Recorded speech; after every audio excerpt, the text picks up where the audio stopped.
যেহেতু প্রধানমন্ত্রী নরেন্দ্র মোদীর সঙ্গে ডোনাল্ড ট্রাম্পের বন্ধুত্ব সর্বজন বিদিত, সেই জন্য এক্সপেকটেশন ছিল যে ডোনাল্ড ট্রাম্প যখনই ক্ষমতায় বসবেন, কুর্সিতে বসবেন, তখন যে সিদ্ধান্তগুলো নেবেন সেগুলো ভারতের ফরে যাবে। কিন্তু আনফর্চুনেটলি দেখা যাচ্ছে একের পর এক যে সিদ্ধান্ত নিচ্ছেন সেগুলো কোথাও গিয়ে যেন ভারতের কাছে বাঁশ হয়ে দেখা দিচ্ছে। যেমন প্রথমেই ক্ষমতায় বসে তিনি সিদ্ধান্ত নিয়েছেন যে 18,000 ভারতীয় তাদেরকে নাকি দেশে ফেরত পাঠিয়ে দেওয়া হবে। তার পাশাপাশি তিনি ওই মাগা যেটা বলা হয় মেক আমেরিকা গ্রেট এগেন, সেই সেই যে পলিসি, সেই পলিসি অনুযায়ী ভারতের উপর, ভারত নাকি বন্ধু রাষ্ট্র, তাদের উপর 100% ট্যারিফ বসাচ্ছে। সুতরাং ভারতের বিজনেস তো আমেরিকায় একদম চৌপাট হয়ে যাবে। তাহলে এই ধরনের যে সিদ্ধান্তগুলো নিচ্ছে সেগুলো ভারতের ভালো কোথায় করছে? উল্টে ভারতের কাছে তো এগুলো বাঁশ হিসেবে দেখা দিচ্ছে।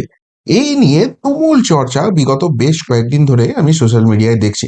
এমনকি অনেকে আমাকে পার্সোনালিও মেসেজ করছেন, করে প্রশ্ন করছেন যে যেহেতু নরেন্দ্র মোদী বাঁশ খাচ্ছেন এবং আপনি একজন গদি মিডিয়া, সেই জন্য কি এই নিয়ে ভয়ে মুখ খুলছেন না? না, আমি কোনো গদি মিডিয়া নেই এবং সেই জায়গা থেকে মুখ না খোলারও কোনো কারণ নেই। পুরো ব্যাপারটা জেনে নিয়ে, পুরো ব্যাপারটা রিসার্চ করে নিয়ে, সবটা জানার পরই আমি আপনাদের সামনে নিয়ে আসি। দেখুন, এই বিষয়ে বাংলাদেশি বা পাকিস্তানিরা কি বলছেন এই নিয়ে আমার সামান্যতম মাথা ব্যথা নেই। কেননা এই দুই দেশে যারা শিক্ষিত রয়েছেন তারা কিন্তু খুব ভালো করে পুরো ব্যাপারটা জানেন এবং দেখবেন তারা কিন্তু আপাতভাবে ভারত বিরোধী নন। কিন্তু যাদেরকে ওই ধর্মান্ধ করে রেখে দেওয়া হয়েছে তারা শুধুমাত্র এই ধর্ম ধর্ম করেই ভারতকে নিয়ে নেবো, ভারতকে টুকরো করে নেবো, তারা যা খুশি মানে ভারত বিরোধী কিছু একটা ভাবতে পারলেই, স্বপ্ন দেখতে পারলেই তারা খুশি হয়। সুতরাং এদেরকে নিয়ে আমার খুব একটা মাথা ব্যথা নেই। মাথা ব্যথা হচ্ছে এই দেশের সো কল্ড যারা শিক্ষিত আছে, যারা মানুষকে প্রভাবিত করতে পারেন এবং মানুষকে ভুল তথ্য দিয়ে প্রভাবিত করছেন, ঠিক তাদের জন্যই এই প্রতিবেদনটা নিয়ে এলাম। যেমন ধরুন সুব্রমণিয়াম স্বামী একসময় খুব বড় বড় কথা বলতেন, এখন যা কিছু হচ্ছে এমন কথা বলছেন, মোদির উপর রাগ মেটাতে গিয়ে দেশ বিরোধী কথা বলে ফেলছেন, সেটা অবধি তার ধারণার মধ্যে নেই। সুতরাং এই রকম গ্যাংটা মার্কেটে নেমেছে এবং এই ধরনের জিনিস নিয়ে অসত্য ভাষণ করছেন। এক এক করে আজকে পুরো ব্যাপারটাই ক্লিয়ার করার চেষ্টা করব। প্রথমেই বলবো মাগার কথা। ডোনাল্ড ট্রাম্প যখন ক্ষমতায় এসেছিলেন তখন তিনি বারবার একটা স্লোগান দিয়েছিলেন, সেটা হচ্ছে মাগা। না না, ওই রাহুল গান্ধীর রাগার সঙ্গে মাগার তুলনা করবেন। মাগা মানে হচ্ছে মেক আমেরিকা গ্রেট এগেন। আমেরিকাকে আবারও মহানতম আমি করব, আবারও মহান করব, সেই জায়গাটা নিয়েছেন। এবং সেই সিদ্ধান্ত নেয়ার মধ্যে 1 নম্বর যে কথাটা তিনি বলেছেন সেটা হচ্ছে যে ডি ডলারাইজেশনের যে পদ্ধতি রয়েছেন সেটা তিনি তীব্র বিরোধিতা করবেন এবং যারা যারাই এই ডি ডলারাইজেশনের যাবেন তাদের উপর তিনি বড় রকমের ট্যারিফ বসাবেন। এবং এর সঙ্গে সঙ্গে আর একটা কথা তিনি বলেছেন যে ভারতীয় পণ্যের উপর এবার কিন্তু 100% ট্যারিফ বসিয়ে দেব। এবার একটা জিনিস প্রথমেই আমি ক্লিয়ার করে দিতে চাই যে এখানে সবাই বলছেন ডোনাল্ড ট্রাম্প তো আমেরিকার স্বার্থ দেখছেন, সেই জন্য এই ধরনের করছেন, যেটা ভারতের বিপক্ষে যাচ্ছে, যাবে তো। ডোনাল্ড ট্রাম্প নরেন্দ্র মোদীর বন্ধু, তো কি হয়েছে, তিনি তো সবার আগে আমেরিকাবাসী। আমেরিকার যাতে ভালো হবে সেই জায়গাটাই দেখবেন, সেটার মধ্যে অন্যায়টা কি রয়েছে? আজকে নরেন্দ্র মোদী ডোনাল্ড ট্রাম্পের খুব ভালো বন্ধুত্ব, কিন্তু তা সত্ত্বেও তিনি ভারতের স্বার্থটা আগে দেখবেন নাকি আমেরিকার স্বার্থটা দেখবেন? এমন কিছু কাজ করছেন যেটা ভারতের বিপক্ষে যাবে, ভারতের ক্ষতি হবে, ভারতের অর্থনীতি বসে যাবে, আর আমেরিকার খুব ভালো হবে। এইটা যদি করেন তাহলে নরেন্দ্র মোদী ভালো নেতা হবে? যে কোনো দেশের যিনি সব থেকে ক্ষমতাবান হচ্ছেন পলিটিক্যালি, যিনি দেশটাকে চালাচ্ছেন, তাকে কিন্তু তার দেশের স্বার্থ সুরক্ষিত করতে হবে। আর সেই জায়গা থেকে মাগার ডাক দিয়ে যদি কড়া সিদ্ধান্ত নিতে হয় এবং সেটা যদি ভারতের বিপক্ষেও যায়, ডোনাল্ড ট্রাম্প একদম সঠিক করছেন এবং সেই জায়গাটাই করা উচিত। এবার যে 100% ট্যারিফের কথাটা আসছে সেই জায়গাটায় আসি। দেখুন, 100% ট্যারিফ কেন ভারতের উপর চাপানোর কথা বলেছেন? শুধু ভারতবর্ষ নয়, যেসব দেশ আমেরিকান প্রোডাক্টের উপর 100% ট্যারিফ চাপায়, তারা যদি ট্যারিফ না কমায়, যে পরিমাণ ট্যারিফ তারা চাপায় আমেরিকাও সেই পরিমাণ ট্যারিফ তাদের উপর চাপাবে। এবার নরেন্দ্র মোদী কেন আমেরিকান প্রোডাক্টের উপর 100% ট্যারিফ চাপিয়েছেন? কেননা নরেন্দ্র মোদী 2014 সালে ভারতের প্রধানমন্ত্রী হওয়ার পর স্ট্র্যাটেজিক্যালি একটা সিদ্ধান্ত নিয়েছিলেন, সেটা হচ্ছে মেক ইন ইন্ডিয়া। যতক্ষণ পর্যন্ত না আমাদের দেশীয় শিল্পপতিদের এইখানে আমরা শিল্প করতে দেব এবং সেই শিল্পের বাজার এই দেশটার মধ্যেই রেখে দেবো, সেখানে সেখানে তারা বিক্রি বাটা করতে পারবে, তাদের প্রফিট বাড়াতে পারবে, ততক্ষণ অবধি কিন্তু দেশের অর্থনীতি এগোবে না। নরেন্দ্র মোদীর পলিসি, এই পলিসি যে ভারতের ইকোনমি 2014 থেকে 11 বছর বাদে 2025-এ এসে অনেক বেশি স্ট্রং হয়েছে এবং ভারত 2047 সালে যে বিকশিত ভারতের স্বপ্ন দেখছে, 5 ট্রিলিয়ন ইকোনমির যে স্বপ্ন দেখছে, সেই দিকে যে সঠিক পদক্ষেপে যাচ্ছে, এটা প্রমাণিত হয়ে যাচ্ছে। ফলে এই যে সিদ্ধান্তটা 100% ট্যারিফ আমেরিকার প্রোডাক্টের উপর আছে, তার পাল্টা হিসেবেই কিন্তু আমেরিকা 100% ট্যারিফ বসাচ্ছে। এবার আমেরিকা মূলত কোন প্রোডাক্ট ভারতবর্ষ থেকে নেয়? আমেরিকায় ভারতবর্ষের যে প্রোডাক্ট সব থেকে বেশি যায় সেটা হচ্ছে সফটওয়্যার ডেভেলপমেন্ট। সফটওয়্যারে যে প্রোডাক্টগুলো হয় সেখানে ভারতীয় যে ইঞ্জিনিয়াররা কাজ করছেন তারা অনেক কম পারিশ্রমিকে কাজ করে দেন, ফলে অনেক কম পয়সায় সেই প্রোডাক্টগুলো তৈরি হয়, ভারতের বাজারটা তৈরি হয়। সেখানে 100% ট্যারিফ বসাবে, কিন্তু এই সেগমেন্টে যারা কাজ করে এই 100% ট্যারিফ দেওয়ার পরও আমেরিকায় বসে সেটা তৈরি করতে যে পরিমাণ খরচ হবে ভারতের সেটার তুলনায় অনেক কম খরচ হবে। এবং এবং যদি সেখানে তাদের অসুবিধা হয় সেই কোম্পানিগুলোই কিন্তু সেখানে ডোনাল্ড ট্রাম্পের বিরুদ্ধে কথা বলবেন। এবং সব থেকে যেটা মজার বিষয় হবে, যদি এই 100% ট্যারিফ লাগানোর জন্য এই আমেরিকান কোম্পানিগুলোর, আইটি কোম্পানিগুলোর কোনো রকম কোনো আর্থিক ক্ষতি হয়, তারা তখন যেটা করবে অফশোর ডেভেলপমেন্ট, অর্থাৎ তারা কিন্তু একটা শাখা খুলে ফেলবে ভারতবর্ষে এবং সেখানে তখন সেই শাখার থ্রু দিয়ে এই ডেভেলপমেন্টগুলো করাবে। তাতে করে ভারতের আইটি ইন্ডাস্ট্রি কিন্তু আরো বেশি বুম হবে। অর্থাৎ এই যে 100% ট্যারিফ নিয়ে যারা লাফাচ্ছিলেন যে ভারতের সর্বনাশ হয়ে গেল, যেদিক থেকেই যাক ভারতের কোনো সর্বনাশের জায়গা নেই। ভারতবর্ষ ট্যারিফটা চাপিয়েছেন মেক ইন ইন্ডিয়াকে সাকসেসফুল করার জন্য। ডোনাল্ড ট্রাম্প ট্যারিফটা চাপাচ্ছেন যেটা মূলত যেটা ডিপেন্ড করবে সেটা সফটওয়্যার প্রোডাক্ট, সেই সফটওয়্যার প্রোডাক্টে যদি যে কস্ট এফেক্টিভনেস দেখা যাচ্ছে এই ট্যারিফ বসানোর পরও সেখানে আমেরিকায় তৈরি করার থেকে ভারতে তৈরি করালে কম পয়সায় হবে। আর যদি বাই চান্স সেটা টপকে যায় যে খরচটা বেশি হচ্ছে, এই কোম্পানিগুলো কিন্তু ভারতবর্ষেও একটা করে ব্রাঞ্চ খুলে ফেলবে এবং সেইখানে ডেভেলপমেন্ট করাবে, যেখানে এই ট্যারিফের ব্যাপারটা তো চলেই যাবে, উল্টে ভারতবর্ষে ডেভেলপমেন্ট হওয়ার জন্য ভারতীয় সরকার এখান থেকে লাভ করবে। তাহলে মাগা করে আলটিমেটলি আমেরিকা তো ভালো করছেনই, ভারতের খারাপটা কি হচ্ছে? 1 নম্বর জায়গা গেল। এবার 2 নম্বর জায়গা যেটা নিয়ে সব থেকে বেশি প্রশ্ন হচ্ছে যে 18,000 ভারতীয়কে তাড়িয়ে দেওয়া হচ্ছে, এই নিয়ে কি বললেন? মোদীকে কিরকম বাস দিয়েছে আর জয়শঙ্কর গিয়ে কিরকম ঢোক গিলে সেটা গিলে নিয়ে চলে এলেন, এই প্রচারটা তো চলছে। এবার একটা কথা চিন্তা করে দেখুন, 1 নম্বর কথা হচ্ছে ডোনাল্ড ট্রাম্প এসে কি বলেছে যে সমস্ত ভারতীয় যারা আমেরিকায় রয়েছেন সবাইকে আমি তাড়িয়ে দেবো, কোনো ভারতীয়র জায়গা আমেরিকাতে নেই? বলেননি। কি বলছেন? 18,000 অবৈধভাবে যারা ভারতবাসী হিসেবে আমেরিকায় ঢুকেছেন তাদেরকে আমরা তাড়িয়ে দেবো। বেশ। 1 নম্বর কথা হচ্ছে এই পলিসির সঙ্গে আমি 200% সহমত। কেন? কেননা আমাদের দেশেও এই অনুপ্রবেশ ঘটেছে এবং আজকে ব্যাঙ্গালোর বলুন, গুরগাঁও বলুন, নয়ডা বলুন, সারা ভারতবর্ষের যে কোনো জায়গা বলুন, সেখানে অবৈধ রোহিঙ্গা এবং বাংলাদেশে ঢুকে গেছে এবং যত নাশকতামূলক কাজ, যত শান্তি বিঘ্নকারী কাজ এরাই কিন্তু করে যাচ্ছে। তাদেরকে নিয়ে কি আমরা খুশি আছি? তাহলে আমাদের দেশে যখন অনুপ্রবেশ হচ্ছে সেই অনুপ্রবেশকারীদের আমরা বেছে বেছে তাড়াবার কথা বলছি, তাদেরকে নিয়ে আমরা অখুশি আছি। আর সেখানে যদি আমেরিকা থেকেও অনুপ্রবেশ করে থাকে সে ভারতীয়ও হলে সেখানে তারা কেন মেনে নেবে? তারা যদি তাদেরকে তাড়াবার ব্যবস্থা করে সেখানে তার মধ্যে তো কোনো অন্যায় নেই, একদম সঠিক কাজই তো সেই জায়গাটা করছে তারা। তাহলে এটার মধ্যে কি অসুবিধা আছে?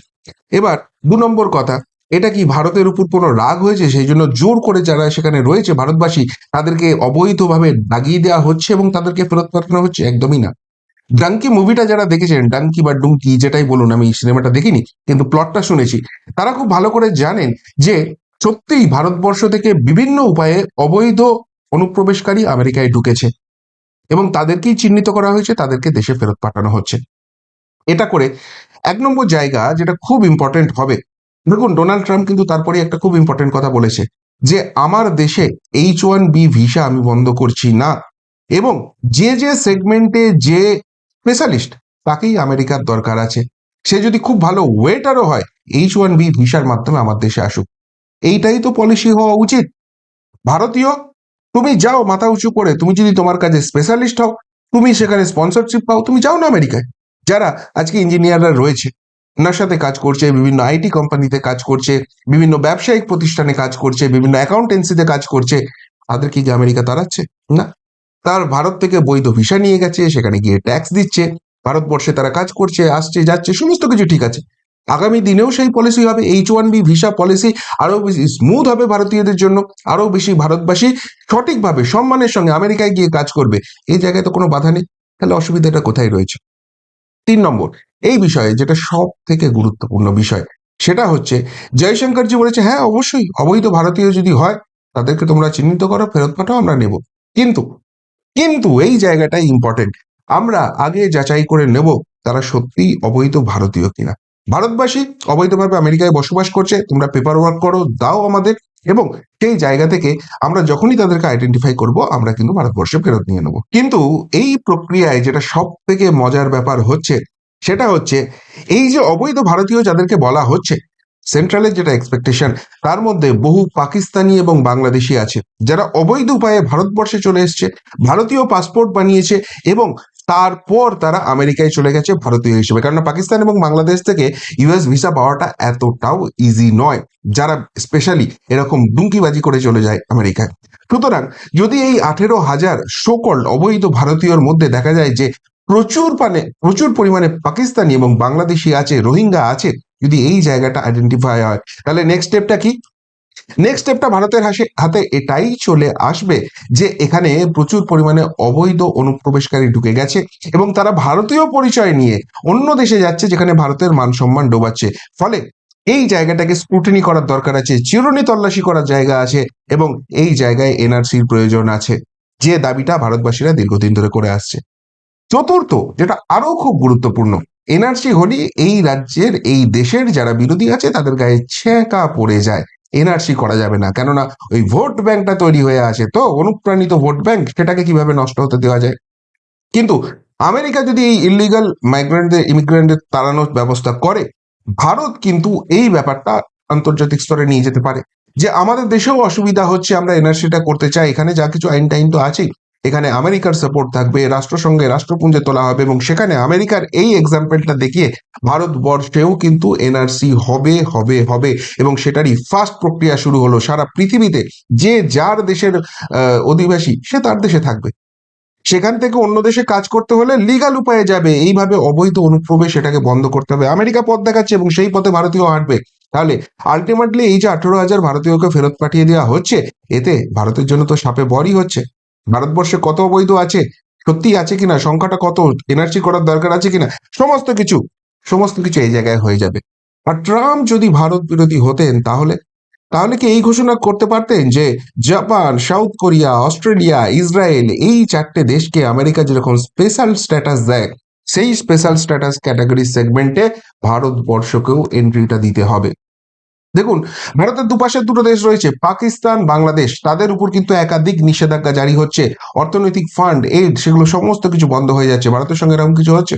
বরং ভারতের সঙ্গে যে দ্বিপাক্ষিক চুক্তি হচ্ছে সেটা দীর্ঘমেয়াদী এবং দু দেশ একসঙ্গে ডেভেলপমেন্টের পথ হাঁটবে।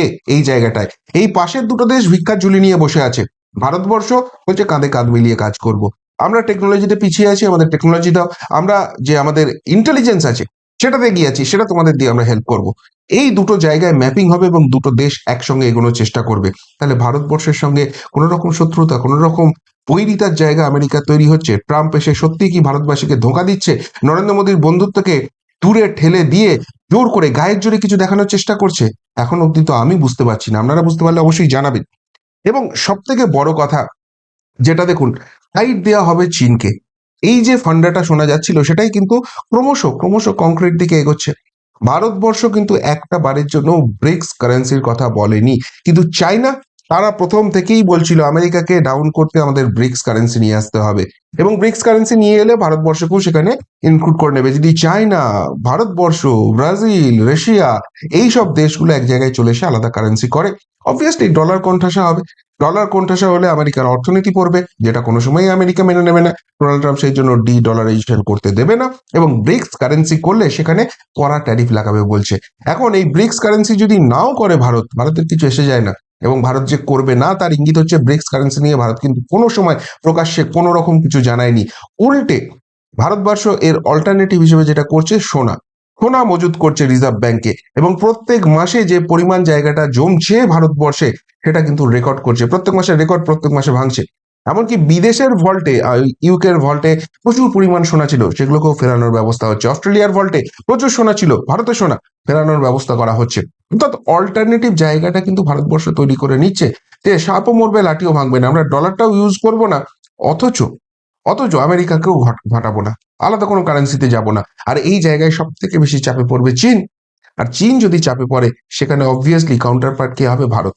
সুতরাং যারা এই প্রচারটা করছিলেন যে ভারতের উপর 100% ট্যারিফ বসিয়ে দিচ্ছে ডোনাল্ড ট্রাম্প, 18,000 ভারতীয়কে তাড়িয়ে দিচ্ছে এবং বেছে বেছে ভারতবর্ষকে, নরেন্দ্র মোদীকে বাঁশ দিচ্ছে, তারা সত্যি সত্যি মিথ্যার প্রচার করছিলেন। সেই সমস্ত কিছু ইনফরমেশনটা জোগাড় করলাম এবং এক জায়গায় নিয়ে এসে আপনাদের সামনে রাখলাম। এই ব্যাপারে আপনাদের যদি কিছু মন্তব্য থাকে অবশ্যই কমেন্ট বক্সে কমেন্ট করে জানাবেন।